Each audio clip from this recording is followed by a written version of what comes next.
बुरा वक्त आपको जिंदगी के उस सच से सामना करवाता है जिनका आपने अपने अच्छे वक्त में भी कभी ख्याल नहीं किया।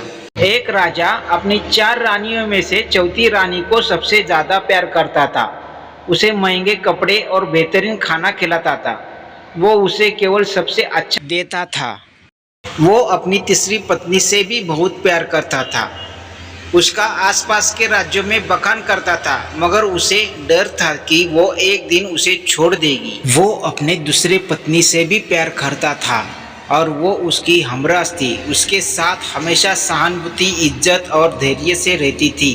जब भी राजा को कोई परेशानी होती तो वो उस परेशानी को निवारण करती। राजा की पहली पत्नी राजा की सबसे वफादार थी और राज्य और उसकी दौलत बढ़ाने में उसकी मदद करती थी, मगर राजा अपनी पहली पत्नी से प्यार नहीं करता था।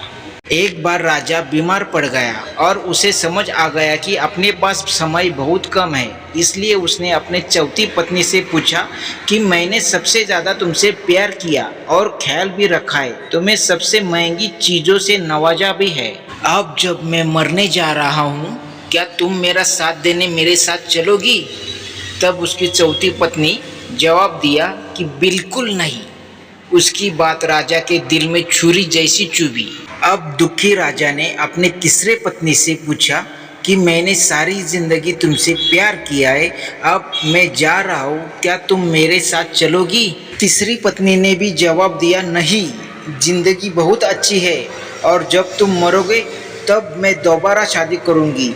अब राजा का दिल ठंडा पड़ गया था। फिर उसने अपनी दूसरी पत्नी से पूछा, मैंने हमेशा ज़रूरत के वक्त तुमसे मदद मांगी और तुमने भी हमेशा मेरा साथ भी दिया, लेकिन अब जब मैं मरूंगा क्या तुम मेरा साथ देने मेरे साथ आओगी? दूसरी पत्नी ने जवाब दिया, माफ़ करना, पर मैं ज़्यादा से ज़्यादा तुम्हें तुम्हारी कब्र तक छोड़ सकती हूँ। उसका जवाब बिजली की तरह राजा को लगा और वो बेहद दुखी हो गया।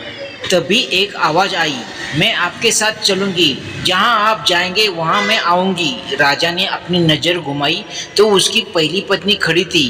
कुछ न खाने की वजह से वो बहुत कमज़ोर थी। ये सच है दोस्तों, हमारी चौथी पत्नी हमारा शरीर है। हम चाहे इसे सजाने धजाने में कितना भी दिल लगाए, मृत्यु के समय ये हमें छोड़ जाएगा। हमारी तीसरी पत्नी हमारी संपत्ति, दर्जा और दौलत होती है। हम जब मरते हैं तब ये औरों को मिल जाती है। हमारी दूसरी पत्नी हमारा परिवार और मित्रगण है, हमारे साथी है। ज़्यादा से ज़्यादा वो हमारे साथ शमशान तक ही आ जाएंगे, पर उससे आगे नहीं। हमारी पहली पत्नी हमारी आत्मा है, जो जहाँ हम जाएंगे वहाँ तक जाएगी। इसलिए इसे संभालिए, ताकतवर बनाए और इसका आज से ही ध्यान रखें। यही दुनिया में आपका सबसे बड़ा तोहफा है। तुम्हारा क्या गया जो तुम रोते हो? तुम क्या लाए थे जो तुमने खो दिया? तुमने क्या पैदा किया था जो नाश हो गया? ना तुम कुछ लेकर आए, जो लिया यहीं से लिया, जो दिया यहीं पर दिया।